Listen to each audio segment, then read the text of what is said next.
Siya yung nagmamaniobra ng ating buhay. Siya yung magdadala sa atin sa buhay na ganap at kasiyasiya. At siya rin ang magdadala sa atin sa buhay na walang hanggan. Amen? Alam natin ang Diyos ay hindi nakikita. Pero tayo naniniwala na may Diyos. Di ba? Naniniwala tayong may Diyos. Bakit ba tayo naniniwala na may Diyos? Ano ang katibayan natin na mayroon ng Diyos? Ano? Yung kanyang kamangha-manghang mga gawa. No? Ano ba yung kamangha-manghang gawa ng Diyos na hindi talaga makakaila? Na Diyos gumawa. Yung langit, yung lupa, yung mga bituin, yung buwan, no? Yung ulap. No. Kaya bang gawin ng tao? Hindi ba? Kaya minsan iniisip natin, may Diyos nga ba?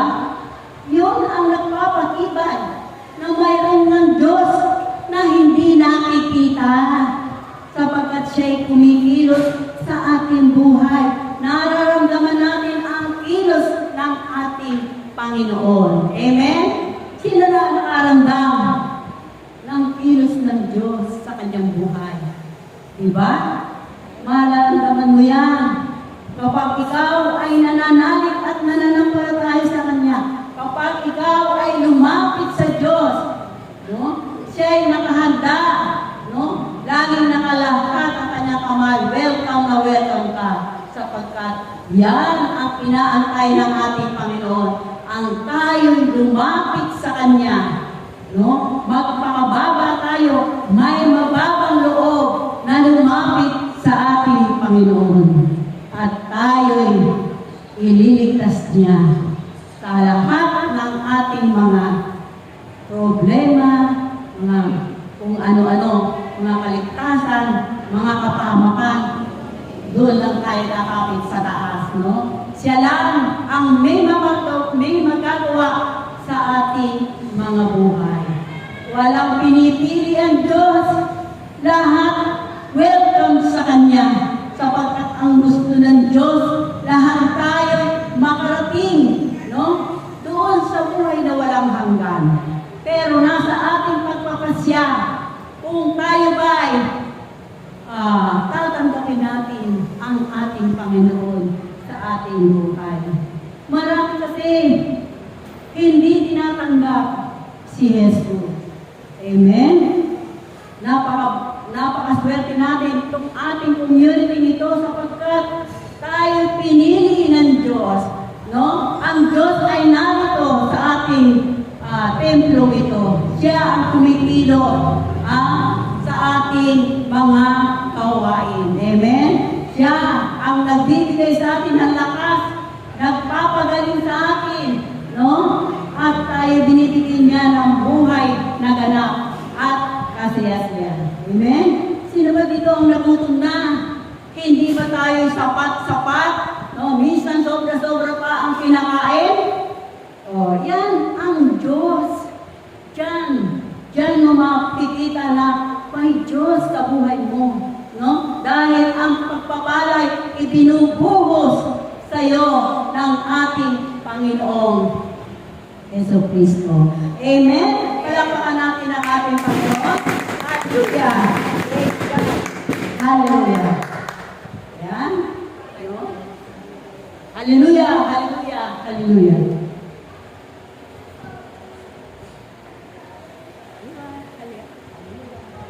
Kaya kayong lahat ay naisipin na manalagi at laging makapiling ang Diyos.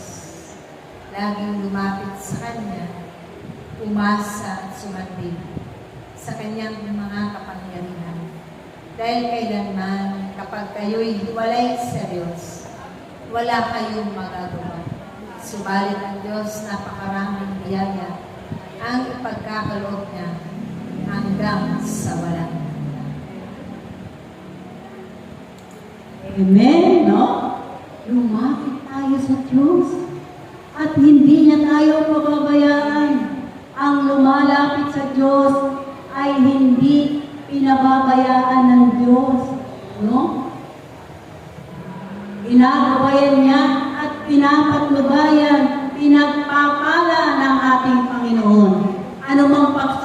ang dumarating sa iyong buhay, nandyan ang Diyos. No?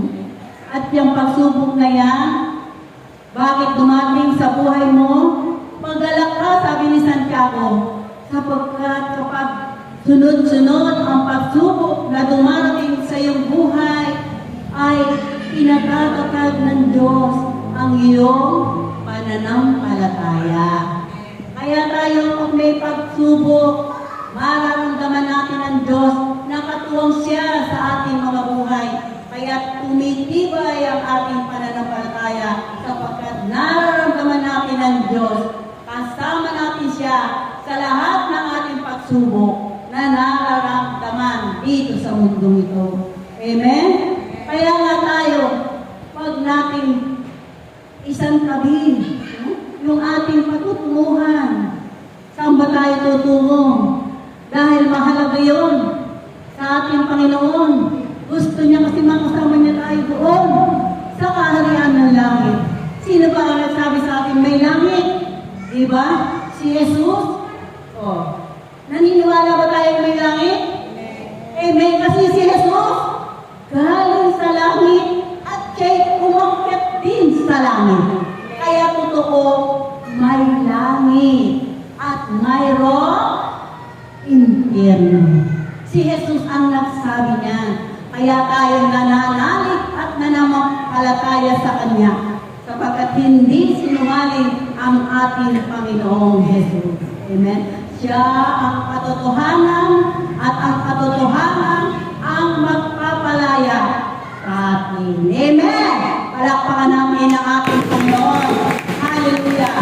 Praise God! Hallelujah! Ha? Kaya tayo mga kapatid, ito lang ang tatagubilin ko sa inyo. Lagi ko nakakalimutan yung tagubilin. Na tayo'y manalig, manampalataya sa Diyos sapagkat siya lang naman ang ating aasahan sa ating buhay. Wala na tayong ibang aasahan kundi ang Diyos. Lalo na sa panahon ito na magulo na. Amen? Sapagkat ang Diyos hindi na pababayaan. No? Andyan siya. Pagpapalain ka niya, hindi niya hahayaan ikaw ay masaglak sa masama. Amen? Palakpakan natin ang ating Panginoon. Yan. Kaya tayo, manatili tayo sa Diyos upang ang Diyos ay manatili sa atin. Maglingkod tayo ng tapat hanggang wakas. Ang naglilingkod ng tapat hanggang wakas, ang siya maliligtas. Amen. Palakpakan natin